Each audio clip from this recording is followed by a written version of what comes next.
when I give birth, I don't think there's anything as amazing and as lovely as seeing your child. Everything else, the pain, the blood, the tears you are feeling, it's like it disappears for a fraction of a second. And when you just hear that, "Wee, ay, ay, ay, ay," that feeling, I don't think there's anything as beautiful as that feeling. And you're able to hold your baby in your arms. You're unexplainable. And I know anyone who's a mom you can't explain the love of a child. You just can't. Whether they're that tiny or they become big people or not, but it's an amazing feeling. Immediately you give birth, it's surely advocated that you start breastfeeding your child within the first 30 minutes to 1 hour. It also creates the bonding. Immediately you hold the baby, there's just that feeling and hormone that comes in, as you're saying, the oxytocin, it just relaxes you and also starts stimulating the breast milk. There are people who, even before they give birth, they already start noticing breast milk is coming up before they give birth. So it can happen, so that should not surprise you and make you so weird. So when you give birth, within the first 30 minutes to 1 hour, please breastfeed. Sometimes it may not happen because maybe you went for a cesarean section and it took longer than usual, or God forbid there was a complication. You had to be taken for post-op care, and baby had to be taken to be seen by a pediatrician. So sometimes it may not happen, which you have to. What I have come to learn is be gracious with yourself as a mom, because you'll start feeling bad. There are things that you're usually told before you give birth. Let us all give birth vaginally as much as possible, and then you end up with a cesarean section, and then you start feeling bad. That is already a process that has started. You mentally put in your head that I'm not a good mother, that I give birth. No, as long as you've given birth to a healthy baby and you're also healthy, you're okay. Both of you are okay. Don't feel bad about it. How do you know your baby is hungry or that they need to eat? So babies get fussy. Like they really get fussy, number one. So they start crying, they are wiggly. You see, most of the times you're holding them. Crying is one of the things that makes you know that the baby wants to feed. Number two, also the amount of time that has passed. Newborns are recommended to feed every 2 to 3 hours because it goes in, it's utilized immediately. Put in your head, a newborn survives only on milk. It's not like an adult. You've woken up, you eaten garlic, you ate an egg, then you drank tea, then you eat some meat somewhere. Then only breast milk. And it's a liquid. Hakuna juice, hata maji hakuna actually. Na watu wengine huko somewhere, they decide, ati mtoto wangu ashibi, so anakoroga kaugali ama maziwa ya ng'ombe. Hapana. A mother's breast milk is enough. So yes, it needs to be breast milk for the mother. And the reason is because the baby's digestive system cannot be able to process the protein that is inside animal-based milk.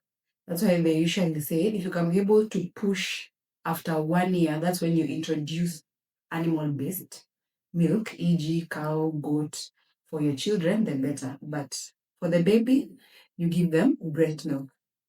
Easily digestible, easily absorbable, has all the nutrients that you need, amongst the other benefits that it has. So the crying, number two, the amount of hours that have passed from one feed to another. Some babies even feed more frequent than usual. That one we will discuss.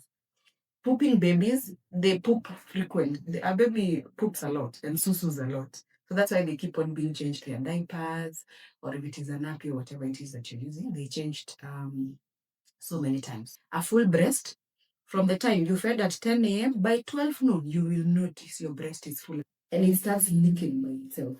So it starts removing drops from the nipple and it's very uncomfortable. So you feel it's full. Even when you touch, you feel some sort of pain because your nerve endings are also compressed. It's painful. Ni kama ukigongwa ile kidole ya mwisho umegongwa kwa kitanda ama kwa kiti. You know that feeling that makes you feel it has gone to your head? It's a sharp pain. You have shooting nerve pains. That's why I don't know if you have noticed a pregnant woman, they'll walk. They are walking ni kama anataka kujishikilia ndi venye anasikia uchungu. That's the kind of pain you feel when your breasts are full. And they change in size. When you breastfeed one side, it drops and drops. So the other one is fuller, so it feels fuller. It's like a full mango. This one is like a extremely ripe mango that is now hanging. I don't know if to describe it better than that. And that milk has to just leave your breasts in one way or another, manually, breast pump, or directly through the baby. So if you remove the breast milk, it's a relief. It's like going to susu, and then your bladder has removed the urine. You feel a sort of relief. So those are some of the ways of knowing. You asked a very good question about underproduction, normal production, overproduction. With research and reading, I have actually realized that most of us do not have excess milk. Most tend to have just normal or reduced, but you find because maybe your child is not feeding as often as possible, it's actually leaking out a lot.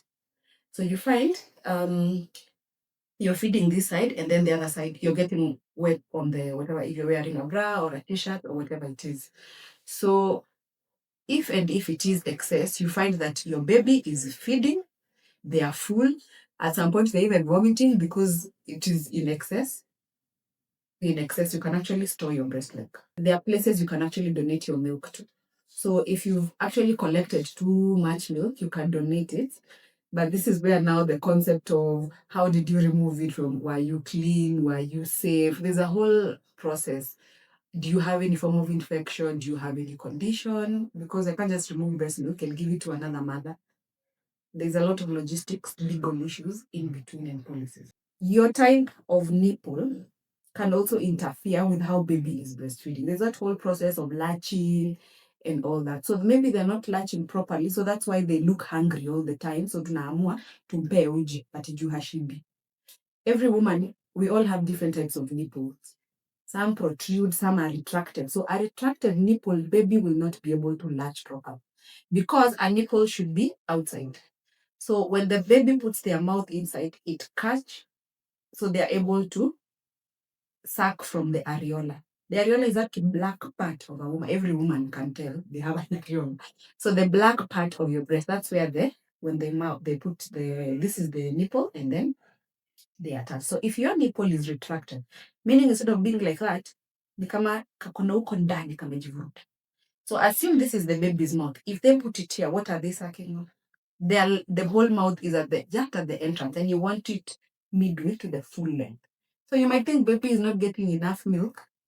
Na unasema maziwa inakuanga imejaa lakini ama hasinanga maziwa, but baby is just the latching process. That's why we advocate for ensuring penye umezalia, make sure nurse akufundisha. And I also advocate healthcare workers.